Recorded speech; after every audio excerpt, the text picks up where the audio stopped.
What's going on, guys? ChaseWins.com. Monday, March the 8th, 2021. Going to kick off another big week. Going to recap some things from the weekend. We did not do a free play video for Sunday, which I didn't have any intention to. My plan was to go live on Sunday, but I was having some issues with the internet. Every time I would go and try to pull up the live stream, it would just start kind of dumbing down and going slow, and it wouldn't want to keep up pace with everything. So, last thing that I wanted to do was go live and it be super delayed or it would keep buffering or anything. So, we were not able to do that. But again, it wasn't something that we had promised, it was just something that I wanted to do. So, we didn't get to do that, but we're looking at two live shows for sure this coming week, if not three. It will really just depend on scheduling. We got a lot of stuff going on, a lot of stuff going on at the West Coast office as well. So we'll touch on a little bit of that. We'll do a free play, tell you what we got going on for this week. So first and foremost, make sure that you subscribe to the channel if you are not subscribed. Hit the notification bell. That way, if we put out a video, at odd hours, or we do 2 or 3 videos in one day, go live, anything, you always are notified and you don't miss out on anything. And then, as always, you have no idea how much we appreciate it. Smash that like button. That way, YouTube will push the video more. And then more people that don't already know about us, don't already get all this free content, the free winners, they also get to partake and make money just like you. We really, honestly, guys, you have no idea how much we appreciate just those little sentiments just like that. So the last time you see me, horse racing has begun. Obviously, we've been giving out horse racing a ton of free picks over the past couple of weeks, but Friday was the very first time that we released them. We had a Gulfstream Park, Los Alamitos. We ended up giving out 2 top plays. There were 4 top plays that we gave out on Friday. Won 3 of the 4. 2 of them were in horse racing. Both of those cashed. Today, Sunday, because it's still Sunday night, we gave out another top play in horse racing that cashed at Gulfstream Park. Saturday, weather hit the 2 tracks that he was focusing on, so we didn't do anything there because so many things had changed. There were a couple of horses that got pulled due to their final, their health checks, whatever they go through, where the vets and the medical staff go and clear the horses for the race. That usually happens just moments leading up to it. So that happened. So we ended up not having anything on Saturday, but then released some Gulfstream Park stuff on Sunday and ended up winning a top play and turning profit yet again. On Saturday, we had 2 games of the week, as you all know, and as you guys know, Jerry has cashed in 6 huge plays in a row. 4 game of the week plays, 2 game of the months, all in a row, week after week after week after week. He dropped his very first one. Guys, it happens. I mean, you can't avoid having a loss every now and again. And again, it's like I've told you, there have been plenty of times I've told you in a game that we've lost that I'd make the play 100 times over. And that's what Jerry told me. He said, the loss sucks. It's, we lose sleep over it, not just for the fact that we lost money and it was a play that we love, but more so for our clients. But he said, I wouldn't hesitate to make that play 100 times over without hesitation. So, but it happens. The good thing about it is, what do? We put a guarantee on it. So anybody who had that play already got 3 days of all plays absolutely free and was able to cash in on a top play first thing today. But the good thing is the people that did buy the doubleheader top play, I had a play in college basketball game of the week, and it was probably my favorite game of the week that I've ever released. Not just for the sheer fact of how much I loved the game from a statistical standpoint and from the numbers and the investment side of it, but what it was from a fan aspect. I have never been able, because again, I don't go off of what team it is. It just has to meet the criteria. But I have never had a game involving my North Carolina Tar Heels rate out a game of the week or game of the month status. And not only did they on Saturday, but it made it even all the more special that it was against Duke. And so obviously North Carolina beat Duke just a few weeks back at Cameron. Now they had it in Chapel Hill. It was senior night. Players like Garrison Brooks suiting up for the last time and playing at the Dean Dome. It was emotional. It was stressful. It was everything you would want. It's the greatest rivalry in college sports. And they absolutely beat the ever-living dog shit out of Duke. From the opening tip to the final whistle, Duke never stood a chance. I mean, Duke, for the first half of the game, couldn't even get their footing They were barely getting the ball across half court before losing it. North Carolina defensively was eating them alive. So, literally, from the opening tip, the game was never in doubt. So, we backed it up with a game of the week win on the North Carolina Tar Heels taking down Duke. So for the people that got the doubleheader, you won one, you lost one, you split out, but you got 3 days on top of it. So I mean, look, you're going to gain, you're going to make money. You've already won a top play since then. For the people that did not get on that play early enough and just bought the college basketball game of the week, congrats, you cashed in big. So anyway, we did that over the weekend, and then of course on Sunday, we had the top play winner there. We went 1-1 in hockey, 1-1 in soccer, and then go back and look at what we've got. Oh, and I wanted to say, so I'm not going to get into a ton of details yet because I have not been given the green light, but we didn't have NASCAR today. Patrick was in the midst of working on it. I talked to him about 11 a.m. and he said, "Okay, I finally have all final inspection reports. I'm going to go over them. I'll have you everything by 12:30. That way, plays would have been up by 1 p.m. and the race didn't start until 3." Well, it started to get kind of late, and I sent him a text, and I'm like, "Hey, man, I want to get these plays up by 1. How much longer do you have before it's ready to lock in?" And he texted me, and he said, "Bad news, call you in a few minutes, stand by." And a few minutes later, he called me, and he was kind of frantic, but just, I didn't understand everything he was saying, but he was, basically, there was a family emergency, a health emergency that he had to go take care of. So he stopped what he was doing, and, he was, guys, you know how Patrick is. I mean, he was so apologetic. He felt bad. He's like, "Listen, I'll do this." I said, "Dude, you know what our company stands for, and that's family over everything. If you have something going on with your family, it trumps plays and investments and business and clients and everything. It's your family." I was like, "Explain everything later. Go deal with that. I will let all the clients know there's just not going to be a race today. It is what it is. If they don't like it, oh well." And I have talked to him since then. I know everything that did go on. It's not great, but there is, I guess there is a glass half full to look at it that way, depending on what happens overnight. Once I get all of the details and I talk to him again on Monday morning, I will then let everyone know what's going on, so you can send your thoughts, prayers, condolences, whatever. But we did not have NASCAR because of that reason. It wasn't intentional, obviously. I mean, he was literally working on the car, getting ready to release everything.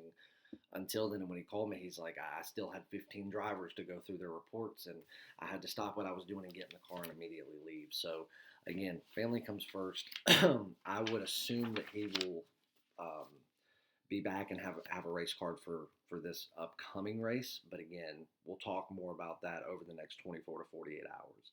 So that's what we did. Anyway, what do we have going on for Monday? Well, we ran a package back in late 2019 on a Monday where I did something I had never done before. And it not only was a great success, people loved it. I've probably been asked for this to come back at least once a week ever since then. I mean, it's been over a year since we released it, and I still get questions about, "Hey, are you ever going to do that again?" It's not something that we would ever run on a regular basis. Probably wouldn't be something we would run more than once or twice a year, but I'm going to do it this week, and it's called the 7 for 70. Everybody knows that you can buy a 1 week pass for $100. Well, instead of buying a 1 week pass for $100, why not get a 7-day pass for $70? You're paying $10 a day, and you're getting all premium and daily top plays in all the sports we have: soccer, hockey, NBA, college basketball. You do not get NASCAR, obviously, but you're also going to get horse racing. Horse racing, we do not play Monday through Wednesday, but Thursday through Sunday is free game. So there will be 2, 3, if not even 4 days of horse racing plays that you would get included in that as well. So that is up on the site. You won't even see the normal 7-day pass. When you go to chasewins.com, go to the purchase page, and it's either the third or fourth selection down, you'll see 7 for 70. All plays, all sports, premium and daily top plays. $70, $10 a day, guys. $10 a day, and you get all of them Monday through Sunday. This is only going to run until midnight Monday night, so make sure you get it. If you get it later on Monday, where you've missed out on Monday's action, but you still get it before midnight, don't worry. You will be extended a day. Monday won't count as one of your days. Also, if you are currently on a package, a 3-day, a 7-day, a 30-day, something where you're like, "Crap, I'm already on a package," You can go in, buy the 7 for 70. It'll go into your queue, and then as soon as your current package expires, your other one will immediately activate. So that way you still get to take part in the special, in the promo, in the discount. So go to chasewins.com and jump on that. As far as something else that we're going to have running, it's not on the site yet, but it will be this week. Every year, people know that I release a bunch of MLB futures, team totals, seasonal team totals. I do player props. I do a ton of futures for MLB every year. Since 2018, I have released 28 futures plays, and I haven't lost a single one of them. I even had a huge one that I gave out in 2019 involving the Seattle Mariners that I gave out for free on video. You can still see the video that really, really caught people's attention when everything that I said about that futures play, not only would cash, how it would cash, what they would do, how they would do it, and from opening day all the way through game 162, it went exactly the way that I said that it was going to. So people have been asking, like, hey, is there a way to get these future plays without buying the season? Because again, I give all these futures out to all access clients and people that have purchased the Major League Baseball season pass. Obviously, anybody that wants these futures is going to probably end up being a Major League Baseball client, but some people are new to the channel. Maybe they don't have the money to do it yet, and you want to get the futures plays. This is the first year that I am going to offer you to buy all of those futures in one package. When you purchase it, you'll have instant access to all of the futures. You can go ahead and make your wagers and your investments, and you can kick back and wait. And then throughout the baseball season, you're just going to keep cashing tickets. As of right now, I have 8 of those locked in. There will be at least 10, possibly even more. I am going to finish those this week. And the second that they are completed, they will be posted for the all access and the all access clients and the MLB season clients, but you will be able at that time to go in and purchase them, and I will announce it as soon as it's up. I am going to try to get it done as early this week as I can, but at the very latest on Friday, they will be up, released, and ready for purchase. So make sure you stay on the lookout for that. But obviously, what people are probably most interested in is either getting on the Major League Baseball season because it is right around the corner, or if you want to get something shorter term, build your bankroll up a little bit, get on the 7 for 70. $7 or 7 days, $70 is $10 a day. And I mean, you will make your investment back day one. Jerry already has a soccer prediction already locked in and on the site. I got an NHL pick that I'm going to give you. I'm working on NCAA basketball now. There are 2 plays going on in NBA tonight, coming off of the All-Star break. No lines on them yet. As soon as those lines come out, I will do those picks, and we'll see what we end up having. Should be a nice little Monday card, and then it will progress as the week goes on once NBA gets back into full swing. So that's what we've got going on. Go to chasewins.com, get on that pass or one of the passes, and come make a bunch of money with us this week. Now, let's get on a free play. We're going to go to the NHL. We have got the and this is a game where, and again, I guess let me check the line just to make sure that nothing's changed. But this is a game where I think a lot of people are going to be torn, especially the people that actually follow the NHL, watch it, know what's going on. 2 teams somewhat going in opposite directions. This game goes at 9 p.m. Eastern Time. It's the Arizona Coyotes versus the Colorado Avalanche. Now, again, Colorado's had its moments this year, but overall, they're not a great team. What holds them back? They're not a terrible defensive team. What holds them back is they really have a problem getting the puck in the back to the back of the net. They have a problem scoring. Now, again, while Colorado started the year hot, and I told everybody going into this year, Colorado was a team that had enough talent to go all the way this year. They're not the best team in hockey. Tampa Bay is still the best team. They are not, I highly doubt they're going to win the Stanley Cup Finals. I just don't believe they're there yet. But let me tell you something. They're a team that's talented enough where not only are they going to be in the postseason, they're going to be in the postseason, and they're going to give some people some trouble. So when we get to the second round of the playoffs, one time a team takes their eye on before you know it, they're in the semifinals, which is what? You're 4 games away from playing for the Stanley Cup Finals. And I'll tell you this, while Colorado is not the best team in the NHL, and while I do not believe they will play for a Stanley Cup this year, if something were to happen and the stars were to align and they were to make it to the Stanley Cup Finals and that best of 7, they will be crowned the Stanley Cup champions. Because I'm telling you right now, that's not a team that you want to see in a do or die situation. Not only can they hang with anyone defensively, I am going to give them at this moment, they have more potent scorers on their team that are healthy than any other team in hockey. So, what do you have going into this game? You have a somewhat talented Arizona team, above average in defense. Not, I mean, they don't lack talent altogether when it comes to offense. They just cannot put the puck in the back of the net. They don't set up plays very well. They don't execute plays very well. They don't get enough shots on goal. And when they do get shots on goal, they're typically not great shots. On the other side of things, you have Colorado, who's one of the best at it. They execute plays well. They take good shots. They take strong shots.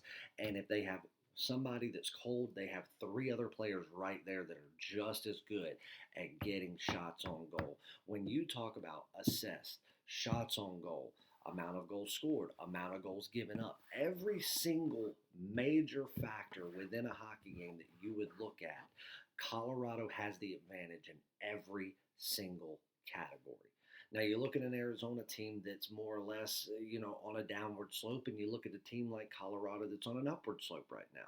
It's hockey. It's just like basketball. It's just like baseball, where there are enough games in the season where eventually that's going to change. One team's going to go from going downward to going upward, and the other team that's going upward is going to fall from grace at some point. But you have to look at it as, but these teams have played twice this year. Colorado has won both times, and it's not because Arizona hasn't played them well, hasn't given it their all. They are just not as good of a team. And it's not that you look at it and say, well, they're just not as good overall. They're not as good as Colorado in any category that matters. So when you have a team that's like, okay, listen, this is the third time they've played, and you've got one game that if you're rating them out of a 10, you've got one team that's a 9 and one that's an 8. That's one thing. But when you have a team that in every category that means anything, offensively or defensively, where you are the better team, well, then that means you're rating a 9 and the other one's rating a 4. It doesn't matter how many times you play said team, this matchup goes on in a season.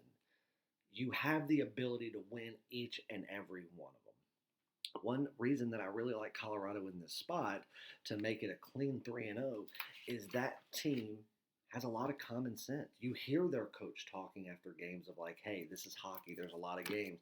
We have to fall from grace eventually. But I will not accept falling from grace by losing to a team that's not good enough to beat us. He said it twice in post-game interviews this season, one time in the last 3 days. Well, what is Arizona? They're a team that isn't good enough to beat them, especially at home. I'll tell you what, Arizona has had to play tough. Both teams have. But you're coming in with about the same amount of rest. You have one team that's still away from home. Doesn't mean a whole lot. But this is a game where Colorado has every single upper hand there is. And I think that the odds makers are just giving us kind of a gift of a line. Obviously, the money line is way too high. But if you take Colorado in regulation, you're only laying $1.30. My regulation numbers say that Colorado should be 170. Now, again, the odds makers are obviously looking ahead saying, well, they have to fall from grace sometime. Maybe we put out a number like this. It makes people think that it's coming because hockey is very similar to baseball in that regard, where there's so many games that there's not any way to avoid a bad stretch. Colorado's had some rough stretches, but they haven't had that really bad stretch yet. And it's coming soon. I just don't think it starts tonight. And I'll tell you this, I don't care what the circumstances are as far as how many games in a row you've won, how many losses the other team's taken in a row, and you know it has to stop at some point. With these teams, health-wise, who's going in as players, who do you have available, who's at full strength, so on and so forth, and you're giving me a minus $1.30 in regulation, I don't care what the outside noise is. I would take Colorado in this spot 100 out of 100 times. So give me the Colorado Avalanche in regulation. Some people consider that a three-way. Minus $1.30. That is your NHL free play. I love the game. I've already got my wager in on it. Stand by for the rest of the picks that will be out for Monday. Go get on the 7 days for $70. Pass, it's on the website. Go get on something longer term. If you have any questions, shoot me an email, chase@chasewins.com. Guys, we are trying to get through all the emails we've gotten over the last week. It has been overwhelming, but we will get to you. And don't forget about March Madness. We had all the people sign up for March Madness. They're already turning profit. It's $199. You get every single premium and daily top play in all of the conference tournaments that we have, as well as the big tournament, the big dance, all the way through the national championship, everything. We have been playing smaller tournaments the past few days. Guys, over the course of the next week, your big boy tournaments start. Your ACC, your SEC, your Big Ten, your Pac-12, so on and so forth. And then Selection Sunday is next Sunday. And then a few days later, we start the big tournament. So make sure you go to chasewins.com. It's $199 and you get all of it. Get on it now before you miss out on valuable plays and easy profit. I love you guys. I'll see you back for another video on Tuesday. Possible members only video coming Monday. It really depends on whether or not we can go live, but we will have a couple of members only videos up this week as well as at least 2 live shows. It's going to be a big week. Can't wait to share it with you all. I love you guys. I'll see you back for another one soon. Colorado Avalanche, -130 in regulation over the Arizona Coyotes. Smash the like button. Go to chasewins.com. Get on a package. And we'll see you in the winner's circle.